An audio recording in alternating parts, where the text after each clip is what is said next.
दोस्तों नमस्कार। दोस्तों मैं सतवीर सिंह अपने यूट्यूब के भारत लिंक ग्लोबल चैनल पर लंदन से आपका स्वागत करता हूं। दोस्तों सबसे पहले तो मैं आपको अपनी आज की स्टोरी सुनाऊं। उससे पहले थोड़ा जो मैंने कल सवेरे वीडियो डाली थी रामपाल जी के बारे में, तो उसके बारे में थोड़ा कहना चाहूँगा कि परसों की तो वीडियो मैंने इसलिए बनाई थी कि मेरे को धमकी दी थी। लेकिन जो कल की वीडियो है उसके बाद जो रामपाल जी के शिष्य हैं उन्होंने कमेंट किए और वो कमेंट बहुत बढ़िया कमेंट थे। और उसमें किसी भी तरह की न तो कुछ असभ्यता थी और जो भी बात थी वो उन्होंने ठीक बात कही, तो उसके लिए सबसे पहले मैं उन्हें धन्यवाद भी करता हूँ, साधुवाद देता हूँ उनको। क्यों? क्योंकि मेरा ये मानना है दोस्तों कि अगर कोई भी गुरु समर्थ है, ज्ञानी है, तो उसका शिष्य असभ्य नहीं हो सकता। और अगर किसी गुरु का कोई शिष्य असभ्य है तो इसका तात्पर्य ये है कि या तो कहीं गुरु की शिक्षा में खोट है या फिर वो शिष्य ही उसका शिष्य कहलाने के लायक नहीं है और उसका उनकी शिक्षा को फ़ॉलो करने का, उसके प्रवचनों को फ़ॉलो करने का कोई इरादा नहीं, उसका मकसद ही दूसरा होता है। लेकिन कल की वीडियो पे जो आई, मैं फिर कहता हूँ कि उन्होंने बहुत बढ़िया तरीके से बात की। तो मैं भी जब उन्होंने इतने अच्छे तरीके से बात की, तो मैं भी उनसे प्रॉमिस करता हूँ कि उन्होंने जो मेरे को सुझाव दिए हैं, मैं उन सुझाव को मानने की कोशिश करूँगा और जो किताब का नाम लिया है कि ये किताब पढ़िए, तो मैं उस किताब को भी पढ़ूँगा। और रही बात प्रवचन सुनने की, तो ये तो मैं अपनी बहन सुदेश को पहले ही प्रॉमिस कर चुका हूँ कि मैं एक बार तो ज़रूर सुनूँगा और अगर मेरे को प्रवचन वो अच्छे लगे, समाज हित के लिए लगे और मेरे फ़ायदे के लिए लगे, तो मैं ज़रूर उनको बार-बार प्रवचन सुनूँगा। और रही बात किताब की, तो अभी तो दोस्तों मैं लंदन के अंदर हूँ, लेकिन 5-7 साल तो मेरा जाने का कोई विचार नहीं है और वैसे भी अब 60 साल से ऊपर मेरी उम्र हो चुकी है। तो अगर परमात्मा ने इतनी ज़िंदगी दी और मैं इंडिया में आया, तो मैं प्रॉमिस करता हूँ कि ज़रूर उस किताब को भी मैं पढ़ूँगा। और अगर मुझे लगा कि वास्तव में वो किताब ज्ञान के लिए है और ज्ञान की अगर उसमें गंगा प्रवाहित हो रही है, तो मैं ज़रूर उस किताब को पढ़ूँगा और उसको फ़ॉलो भी करूँगा दोस्तों। ये मैं उनसे प्रॉमिस करता हूँ, आज जिन्होंने मेरे को अच्छे उसमें मर्यादा के दायरे में रह के, सभ्यता के दायरे में जिन्होंने कमेंट किए हैं उनके लिए। खैर दोस्तों, तो अब बात करते हैं आज की।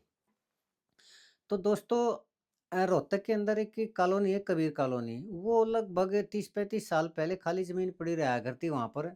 क्यों? क्योंकि मेरा भी एक उसके सामने प्लॉट हुआ था। इस सेक्टर 5-6 के की बात है, जब सेक्टर 5 या 6 का हुड्डा ने वो निर्माण किया था, तो उस टाइम वो जो ज़मीन थी वो एक्वायर नहीं की थी। तो वहाँ पर ये गरीब तबके के लोग थे ना, उन्होंने पहले किसी ने झुग्गी-झोपड़ी डाली, किसी ने कच्चे मकान बनाए, तो धीरे-धीरे वही कच्चे मकान है ना पक्के मकानों में तब्दील हो गए।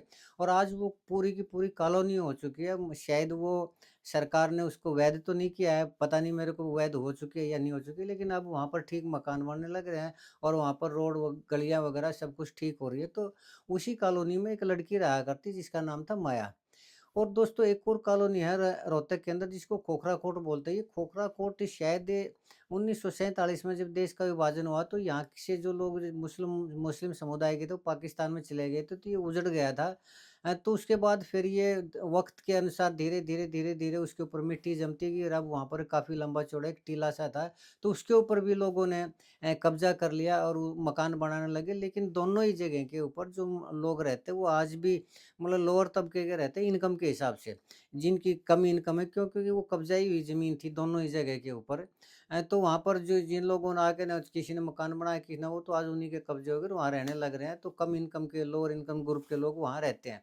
तो उसी कबीर कॉलोनी में एक माया नाम की लड़की थी दोस्तों, और उसके अंदर खोखरा कोट में एक लड़का हुआ करता रमन नाम से। वैसे तो वो पंजाब का था, लेकिन वो उनके दोनों एक जैसे परिवार थे, तो जो माया का पिताजी था महेंद्र, उसने अपनी लड़की की मैरिज कर दी रमन के साथ। और ये बात है 2010 की। तो 2010 में जब उसकी मैरिज की, तो कुछ दिन तो ठीक-ठाक चलता रहा। लेकिन दोस्तों ये मैरिज का आकर्षण और ये है ना, ये थोड़ा कम दिन ही चल पाता है अगर फाइनेंशियल सिचुएशन ना हो परिवार की तो। तो उन दोनों परिवारों की फाइनेंशियल सिचुएशन ऐसी ठीक थी नहीं, तो मियाँ-बीवी में झगड़े होने लगे तो घरवालों ने दोनों को समझाने की कोशिश की। अब जब जब इसके अंदर घर के अंदर आटे-दाल की कमी हो, किचन का वो पूरा नहीं हो, तो औरत कोई भी है वो मर्द के पास नहीं टिक पाती। तो उसमें भी वो उसको छोड़ के ना आ गई थी और अपना कबीर कॉलोनी में रहने लग गई थी। लेकिन दोस्तों कबीर कॉलोनी में मैंने बताया कि लोअर इनकम ग्रुप के लोग रहते हैं, तो कुछ फिर उसने अपने पैरों पे खड़े होने की सोची माया ने। तो लेकिन इसी दौरान वो एक लड़के के साथ लिव इन में रहने लगी। और ये लिव इन का जो मामला है ना दोस्तों, बड़े शहरों में तो ये अभी शुरू हो चुका है, जैसे गुड़गाँव जैसे शहर हैं, दिल्ली हैं, मेट्रोपॉलिटन सिटी, बॉम्बे वगैरह, मुंबई वगैरह, कलकत्ता, इस तरह के उसमें तो ये आम बात है। लेकिन छोटे शहरों में लिव इन की अभी प्रथा नहीं हुई है शुरू।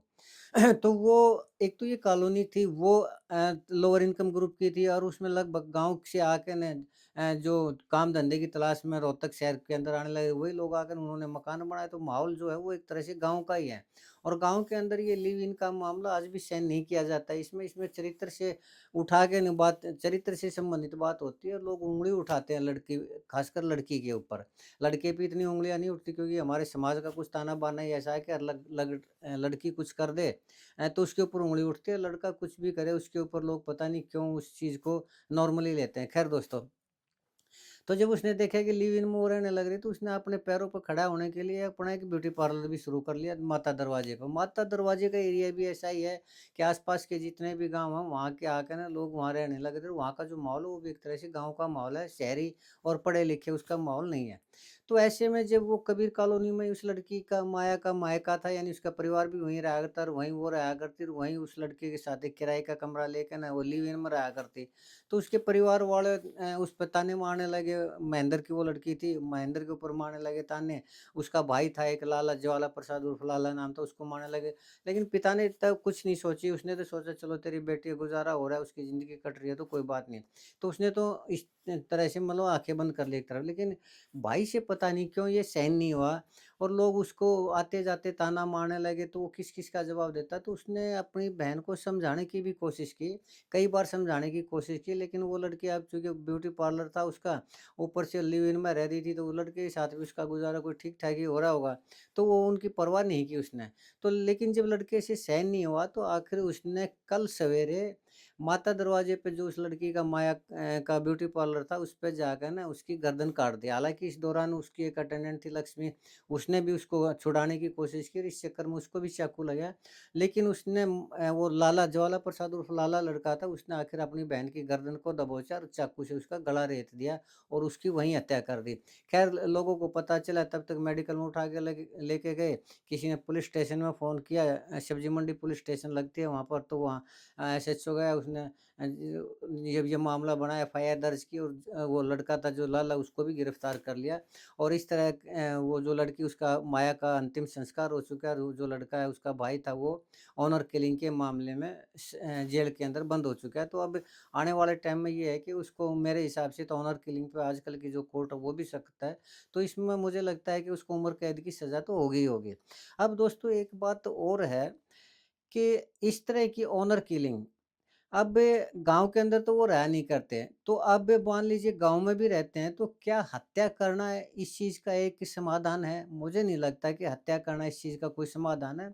और भी बहुत से तरीके हैं, तो उसमें सबसे अच्छा तरीका तो ये है कि उस लड़की से अपने डिसऑन कर दिया जाए, उसको अपने बेदखल कर दिया जाए घर से, उसको उससे हर तरह का रिश्ता ख़त्म कर दिया जाए और लीगली रूप से ख़त्म कर दिया जाए। कोर्ट में एफ़िडेविट देके, न्यूज़पेपर में निकाल के, जो भी कानूनी प्रक्रिया है उसके तहत, तो अगर वो उसको अपने डिसऑन कर दें, प्रॉपर्टी से खारिज कर दें, बेदखल कर दें अपने घर से, तो उससे एक तरह से संबंध ही खत्म हो जाता है। तो जब संबंध खत्म हो जाता है, तो समाज भी उस चीज़ को देखने लग जाता है कि भाई इन्होंने संबंध तोड़ दिए हैं, तो शायद ऐसी नौबत नहीं आती। क्यों? क्योंकि अब वो जो लड़का लाला है, उसके भी 2 बच्चे हैं।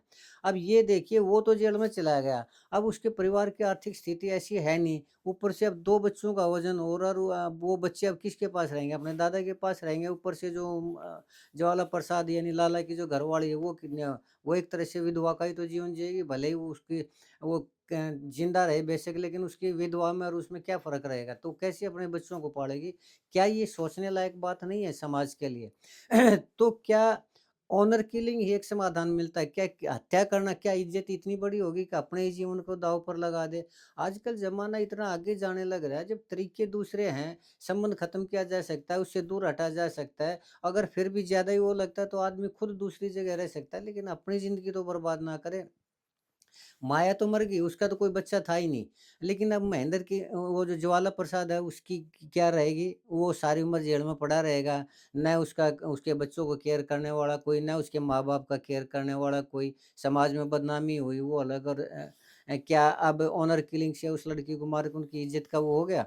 अब लोगों के ताने सुनने से ज़्यादा बेटर ये था कि वो डिसऑन कर लेते, या ये बेटर है कि तानों को सुनकर उसका मर्डर करके खुद जेल में जाके अपनी ज़िंदगी को खराब करे, अपने बच्चों की ज़िंदगी को खराब करे? कौन-सी चीज़ सही है दोस्तों? ये मैं आपसे ही पूछता हूँ। तो मुझे नहीं लगता कि ऑनर किलिंग किसी तरह की कोई समस्या का समाधान हो सकता है, बिल्कुल भी नहीं। और हत्या करने का तो बिल्कुल भी गैर कानूनी तो है ही है, परमात्मा की नज़र में भी ये गलत है कि किसी की हत्या की जाए, क्योंकि एक इंसान को दूसरे इंसान की जान लेने का अधिकार नहीं होता। लेकिन फिर भी लोग पता नहीं झूठी शान और झूठी इज़्ज़त के लिए, यहाँ तो कोई गोत्र वाली समस्या भी नहीं थी कि गोत्र मिलते हों, या एक गाँव वाली भी समस्या नहीं थी कि एक ही गाँव के लड़का-लड़की हों। फिर भी छोटी-छोटी बातों के ऊपर पता नहीं क्यों आजकल के जो व्यक्ति हैं वो भड़क जाते हैं और उसको अपनी इज़्ज़त से और उससे जोड़ के ना इस तरह के गुनाह कर बैठते हैं। मेरे हिसाब से तो दोस्तों ये बिल्कुल अनुचित है। आप इसके बारे में क्या सोचते हैं? ज़रूर मुझे कमेंट करके बताइए। और अगर आपको लगता है कि मैं सही कह रहा हूँ, तो आप मेरी इस वीडियो को लाइक करें, शेयर करें, कमेंट करें दोस्तों, वीडियो को हाइप करें। और चलते-चलते एक निवेदन करना चाहूँगा कि मेरे इस चैनल को सब्सक्राइब ज़रूर करें दोस्तों। और अगर आपको क्राइम स्टोरी अच्छी लगती है, तो आप मुझे कमेंट करके बताएँ, ताकि मैं अब ज़्यादा से ज़्यादा क्राइम स्टोरी आपको सुनाने लगूँ, बजाए कि दूसरी तरह की पॉलिटिकल एनालिसिस की बजाय क्राइम स्टोरी ज़्यादा बताऊँ। ख़ैर दोस्तों, एक बार फिर से आपका धन्यवाद। नमस्कार, जय हिंद, जय भारत।